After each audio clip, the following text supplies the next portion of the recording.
vamos agora falar sobre a esterilização, que é um tema muito importante.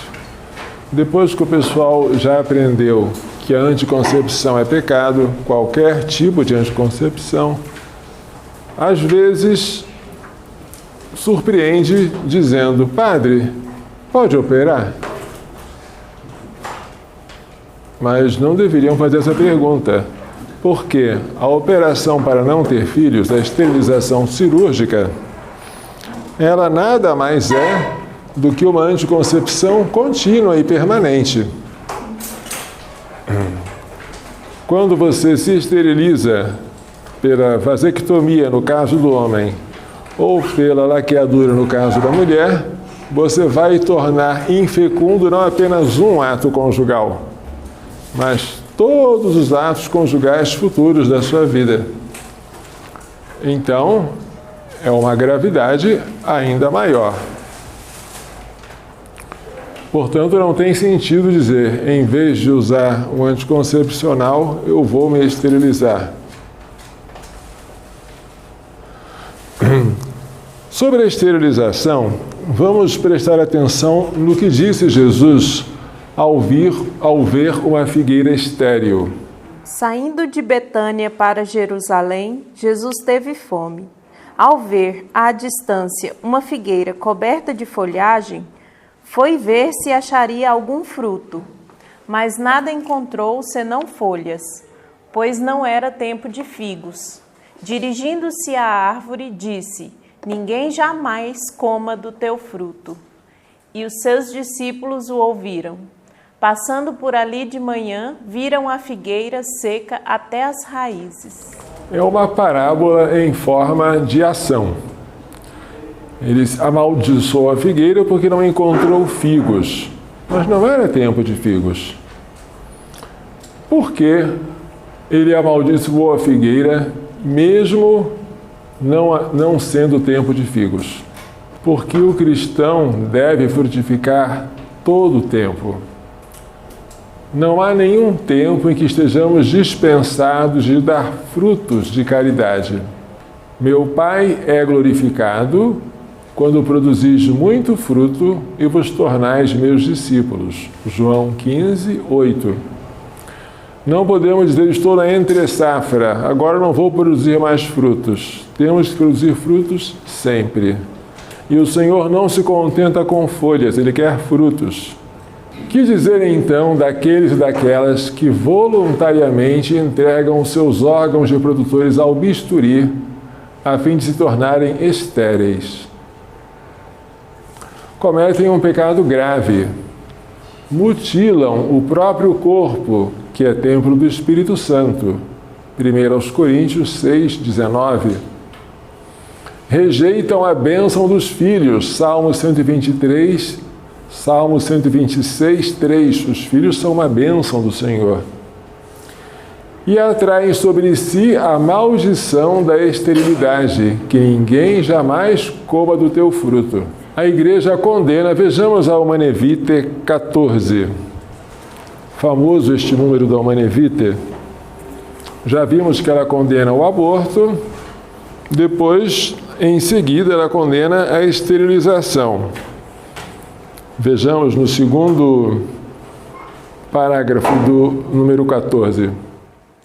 É de excluir, de igual modo, como o magistério da Igreja repetidamente declarou, a esterilização direta, tanto perpétua como temporária, e tanto de homem como da mulher. Começou do aborto, o segundo a esterilização e o terceiro é a anticoncepção. Então, a esterilização direta quer dizer querida como fim ou como meio. É de se excluir. Tanto do homem, vasectomia, como da mulher, laqueadura ou ligadura de trompas. Tanto perpétua como temporária. Pode haver algum procedimento médico ou cirúrgico que cause indiretamente a esterilidade. Imagine uma mulher com tumor no útero ou um homem com tumor na próstata. É necessário fazer uma cirurgia para remover o órgão doente, antes que o câncer se espalhe pelo organismo. Tal cirurgia é feita para tratar o câncer, não para causar a esterilidade. No entanto, como efeito secundário indesejado, mas inevitável, o homem, após a remoção da próstata, ou a mulher, após a remoção do útero, ficará estéril. Não é isso o que a Igreja condena. Ela condena a esterilização direta, ou seja, aquele ato que tenha como fim ou como meio tornar a pessoa estéril. Imagine que você, que tem os olhos sadios, resolvesse arrancá-los. Cometeria um grave pecado contra o próprio corpo, pelo qual Cristo pagou um alto preço. Se, porém, você resolvesse arrancar ou estragar não os olhos, mas um órgão do aparelho reprodutor, as trompas de Falópio na mulher ou o canal deferente no homem, o pecado seria maior, pois tais órgãos foram criados por Deus para a sublime missão de transmitir a vida. Não conheço ninguém que tenha agradecido ao médico por ele ter arrancado o olho, mas conheço muita gente que agradeceu ao médico por ter gentilmente e gratuitamente feito uma laqueadura.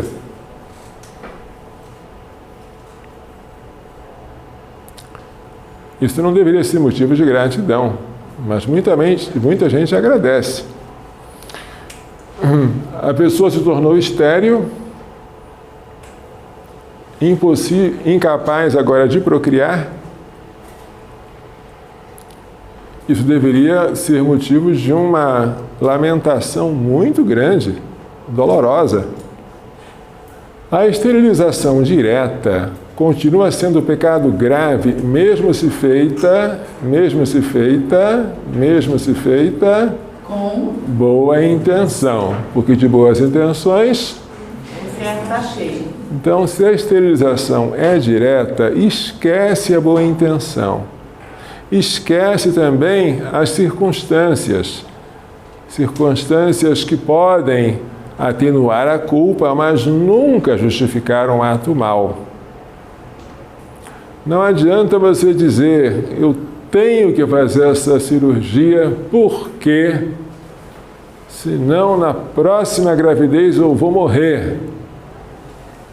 Isso é uma circunstância que não altera a moralidade do ato. Ninguém pode dizer a uma mulher que ela é obrigada a fazer a laqueadura, alegando que há o perigo de que ela morra na próxima gravidez. Pois quem disse que ela é obrigada a engravidar? A gravidez não vem por acaso, mas é sempre fruto de uma relação sexual. E a relação sexual é um ato livre. Ninguém é obrigado a praticá-la. Se não convém para a saúde uma nova gravidez, o casal pode muito bem abster-se de relações sexuais no período fértil. É para casos como esse que serve a continência periódica, vulgarmente conhecida como regulação natural da procriação. Nunca é necessário nem lícito mutilar os órgãos reprodutores para evitar a procriação. Estou falando de um caso bem dramático, né? A mulher vai morrer na próxima gestação. Claro que nunca você pode assegurar assim com essa certeza toda, mas é costume que muitos profissionais de saúde, sem querer generalizar nem ofender, ameacem a pobre gestante com essas palavras,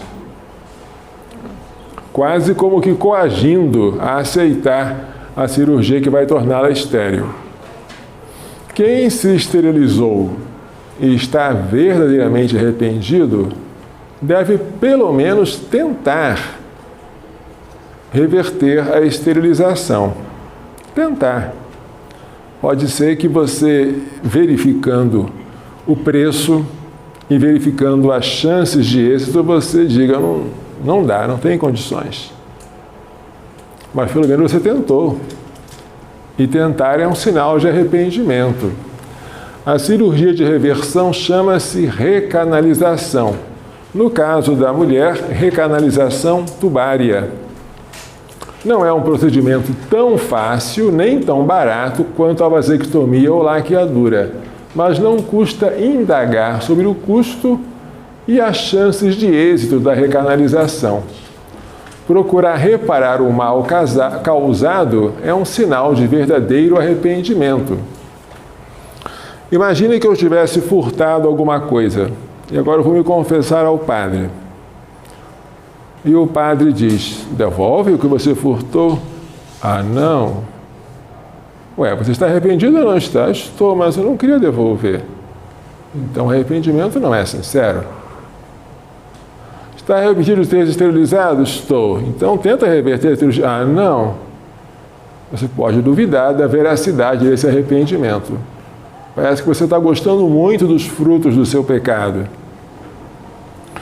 Então, procurar um jeito de reparar o pecado é sinal de verdadeiro arrependimento. Às vezes não é possível, mas quando você tenta, já está demonstrando arrependimento. Isso serve como expiação, pelo menos uma parte, do seu pecado, da pena devida ao seu pecado. Procurar reparar o mal causado é um sinal de verdadeiro arrependimento. Consultando um médico obstetra e ginecologista, ele me disse que as chances de recanalização tubária são relativamente altas, as chances de êxito da recanalização tubária, alguma coisa em torno de 70%. Claro que vai depender de como a laqueadura foi feita. Se ela foi feita de maneira selvagem, arrancando a trompa, não tem nada para fazer, né? Mas se o corte foi pequeno, se dá para você emendar. O fato é que eu conheço, vocês devem conhecer também, pessoas que fizeram laqueadura, que recanalizaram e tiveram filhos. Isso existe. No homem também isso é possível, depois da vasectomia, mas é mais difícil, porque ele tem pouco tempo de arrependimento. Depois de muitos anos, você pode até recanalizar, mas o organismo produz anticorpos contra os espermatozoides. Então, mesmo com a recanalização, o sêmen não volta a ser fértil, permanece estéril. Bem, aí vamos imaginar que um casal não possa, a pessoa que se esterilizou não pode fazer essa cirurgia, por motivos econômicos, por motivos de saúde.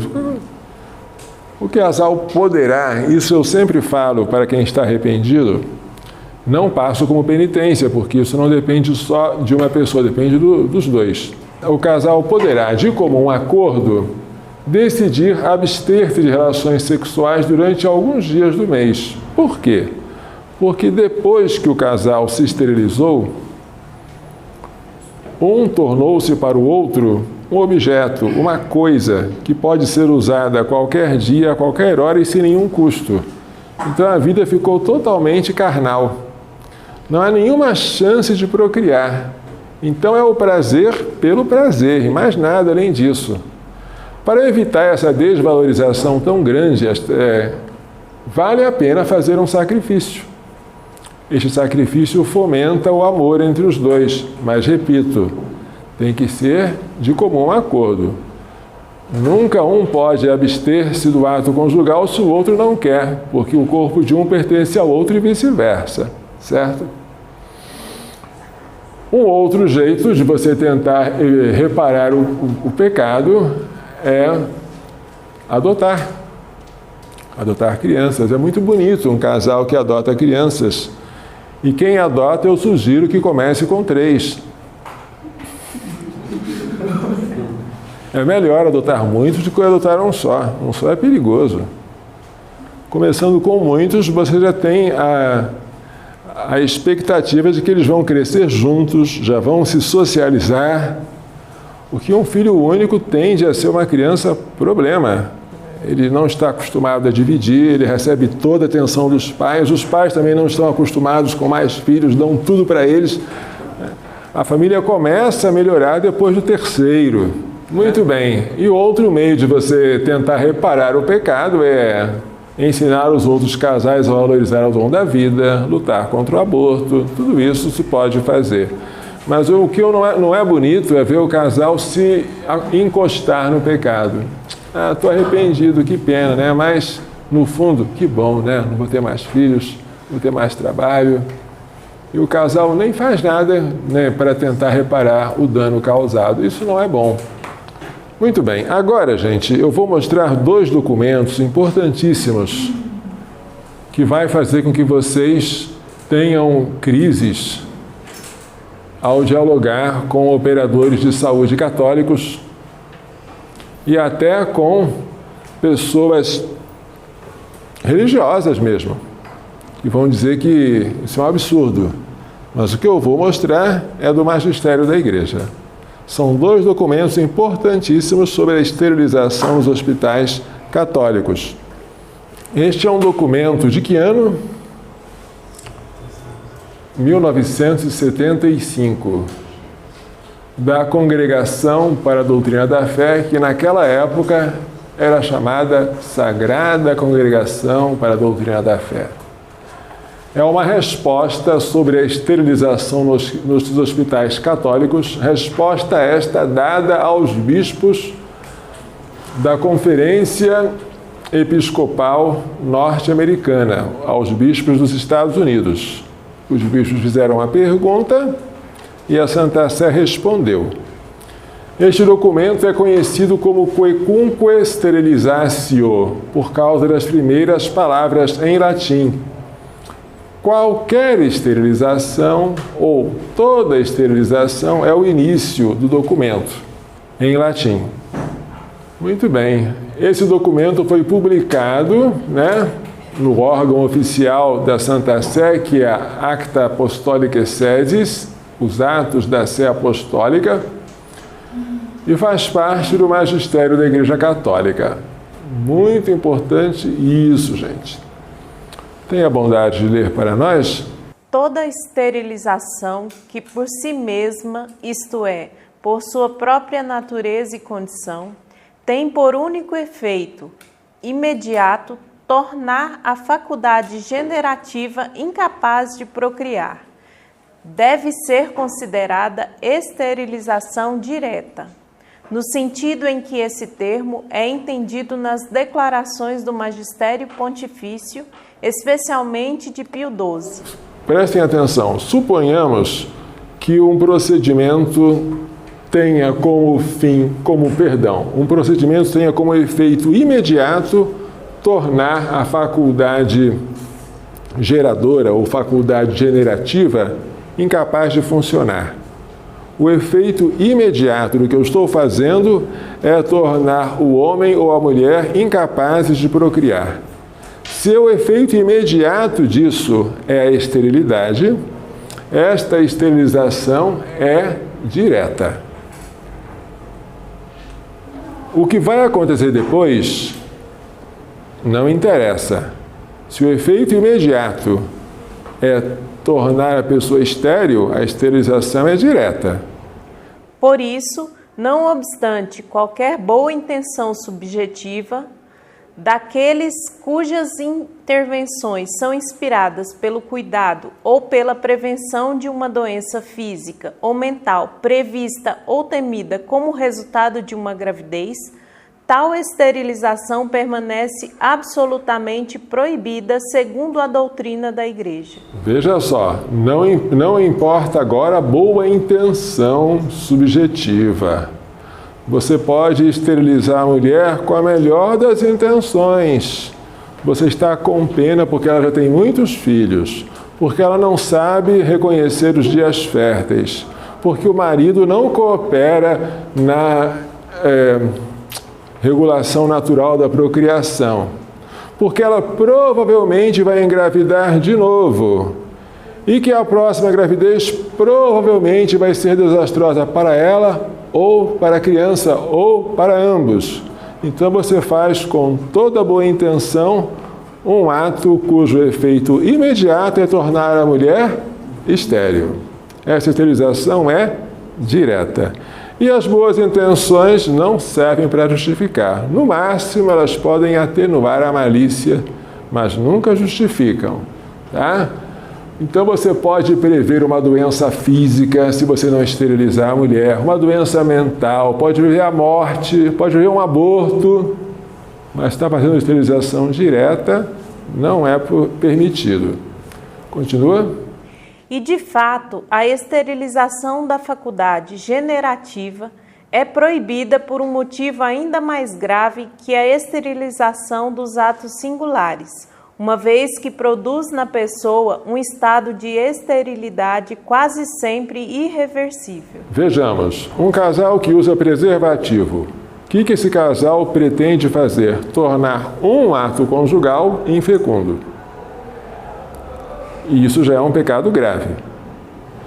Mas quando você utiliza de um bisturi para fazer esterilização cirúrgica no homem ou na mulher, você vai tornar não apenas um ato estéril, você vai esterilizar a faculdade, a capacidade, a função procriadora. Você vai fazer com que ela deixe de existir. Então é mais grave ainda do que o pecado da anticoncepção, que torna estéril um único ato conjugal. É o que a Santa Té está tentando explicar. Continua. Nem pode ser invocada a disposição da autoridade pública que procurasse impor a esterilização direta como necessária ao bem comum, uma vez que tal esterilização lesa a dignidade e a inviolabilidade da pessoa humana. Vamos imaginar que a autoridade pública obrigasse certas pessoas a esterilizar, por exemplo, os pobres.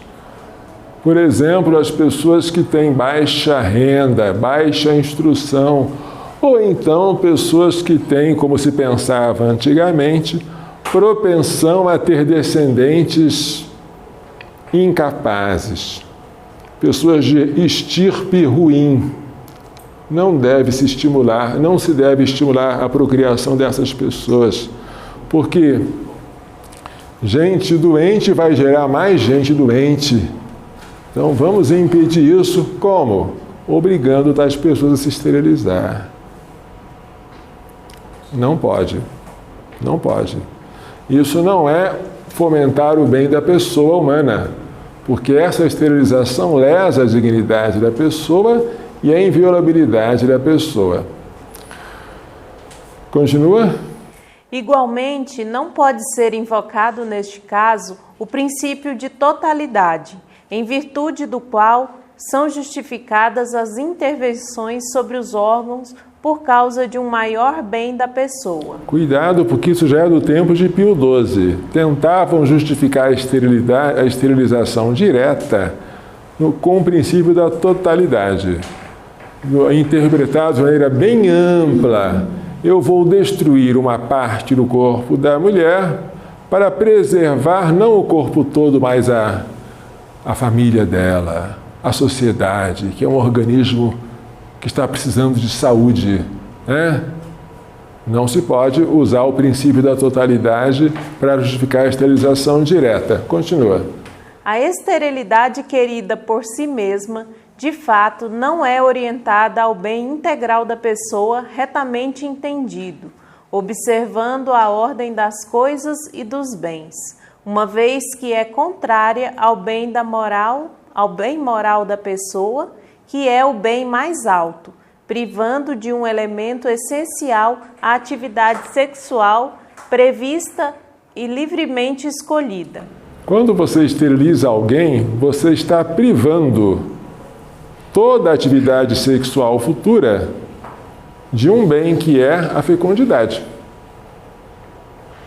Então isso não é para o bem da pessoa e não pode se dizer que é para o bem da sociedade. Porque a pessoa não é simplesmente uma molécula da sociedade que pode ser descartada. Não é uma molécula, nem um simples elemento. A pessoa é uma pessoa. Ela é um sujeito de direitos, de deveres, com dignidade própria. Muito bem, mas vamos adiante. Bem, o número 2 agora. A congregação, ao mesmo tempo em que confirma a doutrina tradicional da Igreja, não ignora o fato da discordância existente por parte de muitos teólogos. Nega, contudo, que se possa atribuir um significado doutrinal a este fato, assim considerado, até constituí-lo como lugar teológico, que os fiéis possam invocar para que, abandonando o magistério autêntico, venham aderir a opiniões de teólogos particulares que discrepem do dito magistério. Você mostra esse documento para alguém. Aí alguém diz, mas isso aqui é uma opinião do Vaticano. Eu conheço teólogos que são contrários. A Santa Sé sabe que tais teólogos existem, mas não permite que nós adiramos ao que eles dizem, e deixando de aderir ao que o magistério autêntico ensina. Bem, e agora quanto aos hospitais católicos? A coisa é muito séria. Se alguém aqui trabalhar em um hospital católico, muito cuidado, porque esse documento foi feito para esses casos, tá? Vamos lá. Qualquer cooperação destes, institucionalmente aprovada ou admitida para ações por si mesmas, ou seja, por sua natureza e condição, ordenadas a um fim anticoncepcional, quer dizer, para que se impeçam os efeitos naturais dos atos sexuais deliberadamente realizados por um sujeito esterilizado, é absolutamente proibida, pois a aprovação oficial da esterilização direta e ainda mais sua regulação e execução autorizada nos estatutos do hospital é um fato concreto em virtude de sua natureza intrinsecamente má, com o qual um hospital católico por nenhuma razão pode cooperar.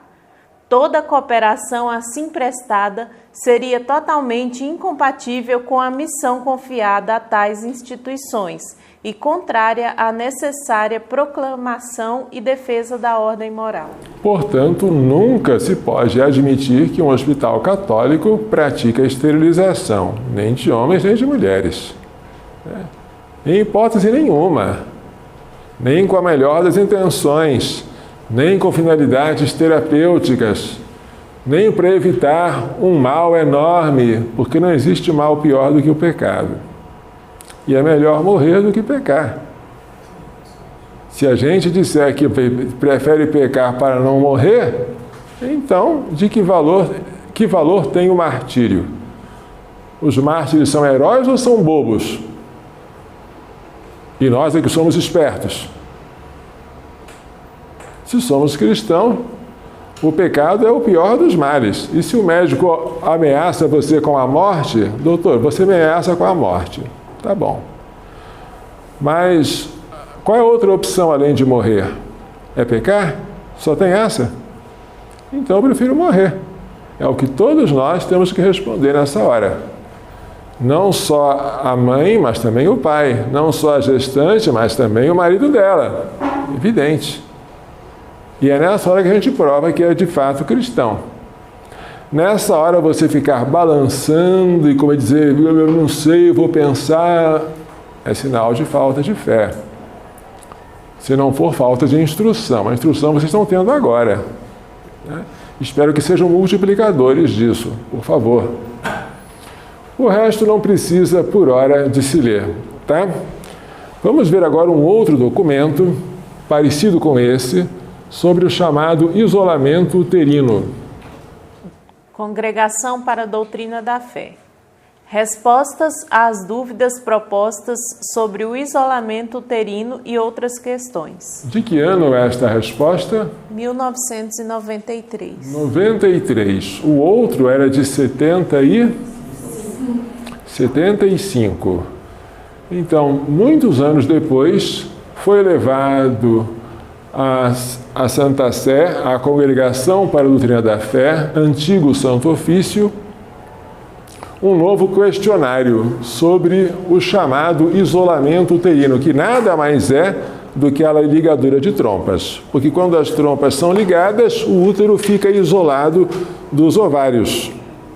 Então, em vez de falar ligadura de trompa ou laqueadura tubária, às vezes se fala isolamento uterino. É a mesma coisa. Foram 3 perguntas e é muito interessante ver como as perguntas foram feitas e como a Santa Sé respondeu. Muito interessante mesmo. Por gentileza.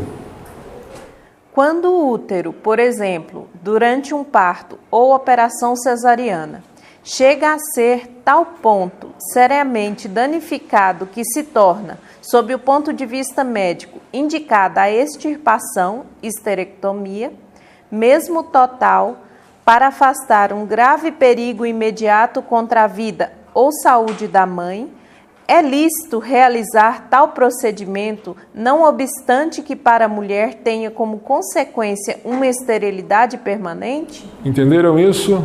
A mulher precisa, porque ela está com um perigo grave e imediato contra a vida ou a saúde. Tá? Neste caso, você pode, se for necessário, extirpar o útero inteiro, olha só. Praticar uma histerectomia total para salvar a vida da mãe, mesmo sabendo que isso vai ter como efeito secundário, não desejado, mas inevitável, a esterilidade permanente dela. O que você acha que a igreja responderia nesse caso? De acordo com aquilo que você já estudou? A resposta é óbvia, sim. Lembre-se que trata de um grave perigo imediato contra a vida ou a saúde da mãe. Tá certo? Muito bem. Essa é uma resposta simples para uma pergunta simples. Depois eles avançaram. Vamos ver aqui. Quando o útero, por exemplo, por causa de operações cesarianas precedentes, se acha num estado que, mesmo não constituindo em si um risco imediato para a vida ou a saúde da mulher, não esteja previsivelmente mais em condições de levar ao fim uma futura gravidez sem perigo para a mãe, perigo que em alguns casos poderia resultar mesmo grave, é lícito extirpá-lo, histerectomia, com finalidade de prevenir um possível perigo futuro proveniente da concepção? Preste atenção agora. No momento, neste caso, o útero não constitui em si um risco imediato para a vida nem para a saúde da mulher. O estado do útero não é crítico. A mulher pode viver com esse útero tranquilamente. O que se pretende é que ela não engravide. O que se quer não é salvar a mulher de um perigo grave e imediato. Não. É impedir uma gravidez futura. Por quê? Agora vem as boas intenções. Porque essa futura gravidez pode resultar num perigo grave para ela. Então, para prevenir esse tal perigo futuro, proveniente de uma possível concepção, pode-se fazer a histerectomia? O que vocês responderiam mesmo sem olhar a resposta? Não. Não, porque neste caso não se aplica o princípio da totalidade, nem o princípio da ação com duplo efeito. Aqui o que se está querendo é praticar um ato mau, que é a esterilização, com um fim bom. A histerectomia aqui tem um único objetivo: tornar a mulher estéril, para no futuro ela não engravidar e não correr os riscos de uma gravidez. Vamos agora, quem fez a pergunta esperava que a Santa Sé respondesse sim. Se ela respondesse sim, essa terceira pergunta teria sentido. Vamos lá. Na idêntica situação do número 2, citado acima, é lícito substituir a histerectomia pela laqueadura de trompas, procedimento chamado também isolamento uterino, tendo em conta que se atinge o mesmo fim preventivo dos riscos de uma eventual gravidez com um procedimento muito mais simples para o médico e menos molesto para a mulher, e que, além disso, em alguns casos, a esterilidade assim adquirida pode ser reversível? Se a esterectomia fosse lícita, pensaram os que fizeram a interrogação, mais fácil é fazer a laqueadura ou isolamento uterino, porque causa menos trauma para a mulher e, além disso, às vezes você pode até reverter, os efeitos são os mesmos. Então, ele foi preparando o caminho. A primeira pergunta, lícito. A segunda, se fosse lícita, ele perguntou, e então a terceira? Mas como a segunda foi não, a terceira também é não, com mais razão. Ou seja, o que se queria no fato, o que se queria de fato, era esterilizar a mulher na situação número 2. Tanto assim que se propôs substituir a esterectomia pela ligadura de trompas. Então, o fim é simplesmente tornar a mulher estéril para evitar os riscos de uma futura gravidez. Nesse caso, estamos diante de uma esterilização direta, seja na esterectomia, seja na laqueadura, chamada também isolamento uterino. Tá? Mas a Santa não apenas explica, não apenas responde, mas ela explica. Olha que coisa bonita.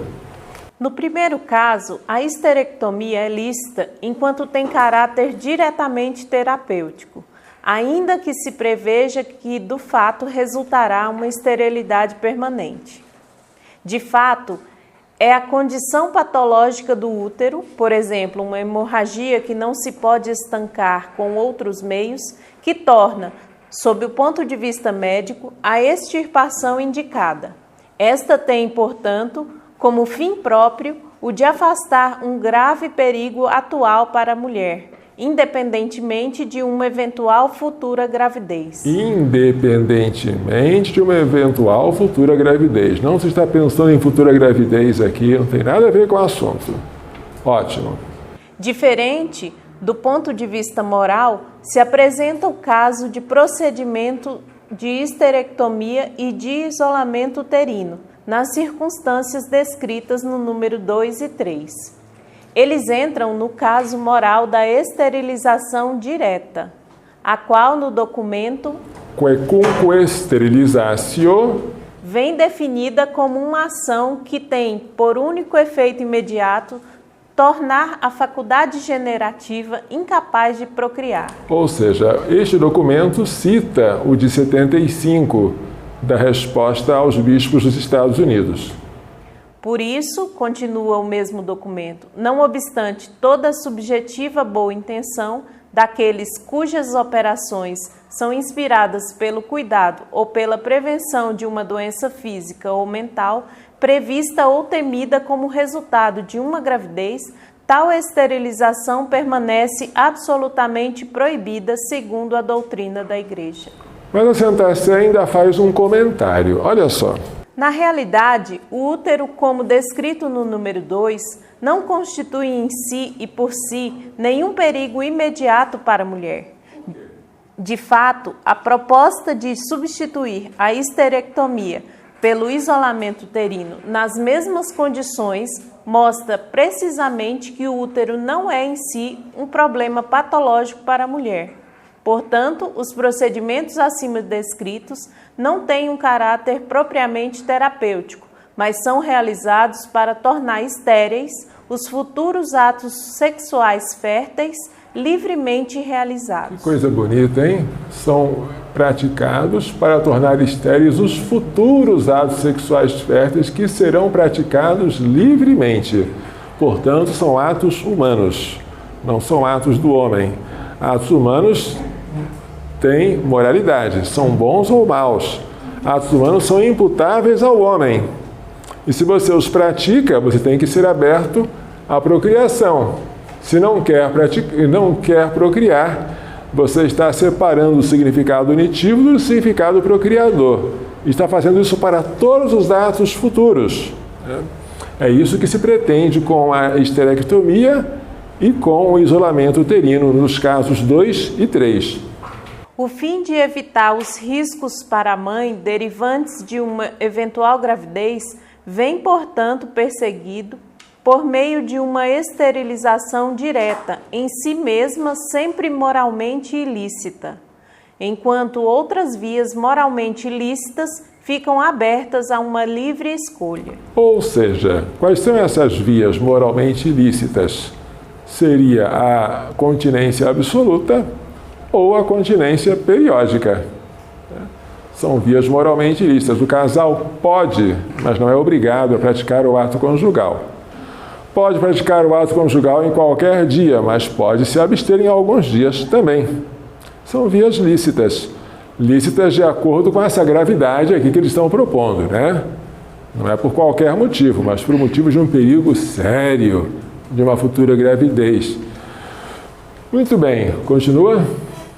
A opinião contrária, que considera as supracitadas práticas referidas nos números 2 e 3 como esterilização indireta, lícita em certas situações, não pode, portanto, considerar-se válida e não pode ser seguida na praxe dos hospitais católicos. Mais uma vez, a Santa Sé diz que está ciente de quem nega o que ela ensina, mas não admite que nós sigamos as opiniões divergentes. Tá?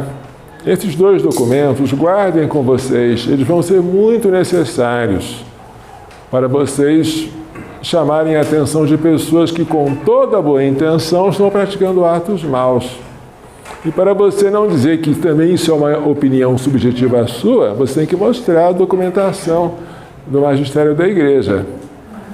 Vamos rezar um pouquinho? Em nome do Pai, do Filho e do Espírito Santo. Amém. Nós vos damos graças, Senhor nosso Deus, por todos os vossos benefícios, vós que viveis e reinais pelos séculos dos séculos. Amém. Ave Maria, cheia de graça, o Senhor é convosco. Bendita sois vós entre as mulheres, bendito é o fruto do vosso ventre, Jesus. Santa Maria, Mãe de Deus, rogai por nós, pecadores, agora e na hora da nossa morte. Amém. Glorioso São José, rogai por nós. O Senhor esteja convosco. Ele está no meio de nós. Abençoe-vos Deus Todo-Poderoso, Pai, Filho e Espírito Santo. Amém.